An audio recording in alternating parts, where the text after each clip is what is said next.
అదే RTV app వార్తల్ని క్షణాల్లో చదివే అవకాశం ఉంటుంది. ఒక న్యూస్ పేపర్, ఒక టెలివిజన్ ఛానల్ మీ చేతుల్లో ఎప్పుడూ ఉంటాయి. అందరికీ నమస్కారం, మీడియా సోదరులందరికీ.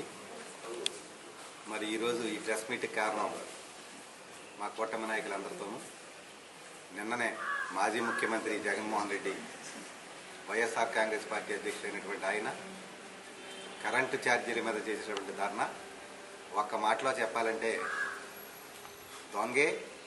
దొంగ నచ్చినట్లు ఉంది. గత 5 సంవత్సరాల వైఎస్ఆర్ కాంగ్రెస్ పార్టీ పరిపాలనలో రాష్ట్రాన్ని విద్యుత్ విషయంలో అన్ని విధాలుగా కూడా అధోగతి పాలు చేసినటువంటి జగన్మోహన్ రెడ్డికి ఈ ధర్నా చేసేటువంటి హక్కు కానీ, ఈ కూటమి ప్రభుత్వంపై విమర్శలు చేసే హక్కు కానీ లేవని చెప్పి మీ ద్వారా అందరికీ కూడా నేను తెలియజేస్తున్నాను.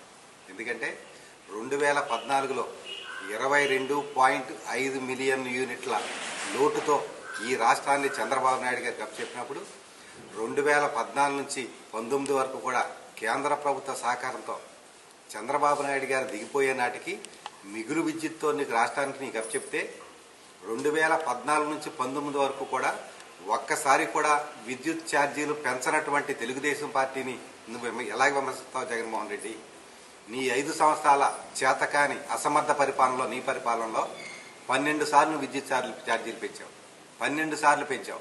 పెంచడమే కాకుండా ఏ అయితే డిస్కంలు ఉన్నాయో చంద్రబాబు నాయుడు గారు దిగిపోయే నాటికి 30,000 కోట్ల రూపాయలు డిస్కమ్ల భారం ఉంటే నువ్వు దిగిపోయే నాటికి 80,000 కోట్ల పైబడి డిస్కమ్ల భారం పెట్టడమే కాకుండా 32,000 కోట్ల రూపాయలకి నువ్వు ఎలక్షన్ ముందు, దిగిపోయే ముందు, కోర్టు రాకముందు నువ్వు డిస్కమ్లకు అనుమతి ఇచ్చేసావు ఆల్రెడీ. నువ్వు ఇదంతా కూడా మీరు పబ్లిక్ని బాధేయండి, వీళ్ళందరినీ కూడా మీ ఇష్టం వచ్చినట్టు తీసేయండి అని చెప్పి నీ అసమర్థ పరిపాలనతో నువ్వు భ్రష్టు పట్టించి నువ్వు ఇచ్చిన పర్మిషన్నే తప్పనిసరి పరిస్థితుల్లో ఈ కూటమి ప్రభుత్వం అమలు చేస్తూ ఉంటే దాన్ని నువ్వు ఈ వేళంతా కూడా కూటమి ప్రభుత్వాన్ని విమర్శించడానికి నీకు ధైర్యం ఎక్కడది?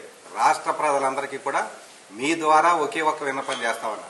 వైఎస్ఆర్ కాంగ్రెస్ పార్టీకి ఈ యొక్క కూటమి ప్రభుత్వాన్ని విమర్శించే హక్కు ఎప్పుడు ఎక్కడా ఉండదనేది ప్రజలందరూ కూడా గమనించాలని చెప్పి నేను కోరుతా ఉన్నా.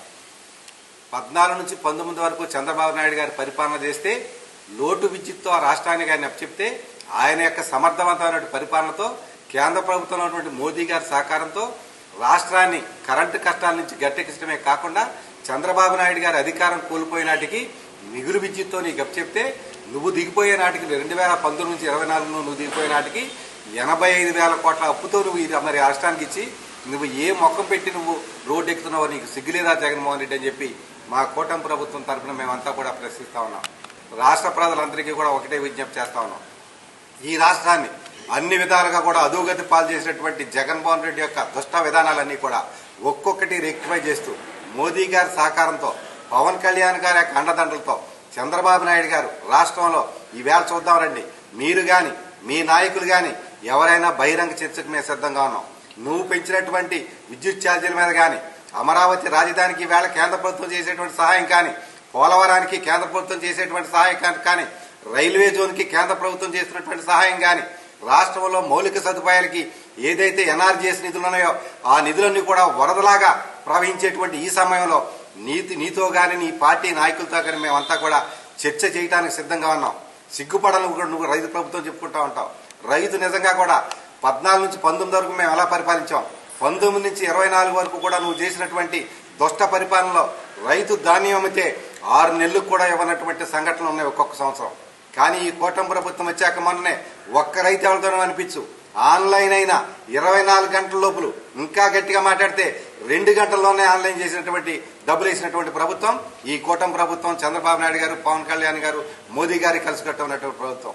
ఇటువంటి ప్రభుత్వం మీద అభాండాలు వేయటానికి కానీ, విమర్శలు చేయడానికి కానీ దుర్మార్గుడైనా, దుష్టుడైనా, అసమర్థుడైనా, సైకో మనస్తత్వం కలిగినటువంటి జగన్మోహన్ రెడ్డికి ఏ విధమైన హక్కు లేదని నిన్న ఆయన చేసినటువంటి యొక్క ధర్నాలు కానీ, నిరసనలు కానీ రాష్ట్ర ప్రజలు ఎవరు కూడా పట్టించుకోకూడదని చెప్పి మీ ద్వారా అందరికీ కూడా నేను విజ్ఞప్తి చేస్తా ఉన్నాను. Thank you. మరిన్ని వీడియోస్ కోసం ఛానల్ ని సబ్స్క్రైబ్ చేయండి. లేటెస్ట్ అప్డేట్స్ కోసం వాట్సాప్ ఛానల్ ని ఫాలో చేయండి. అండ్ లింక్ డిస్క్రిప్షన్ లో ఉంది.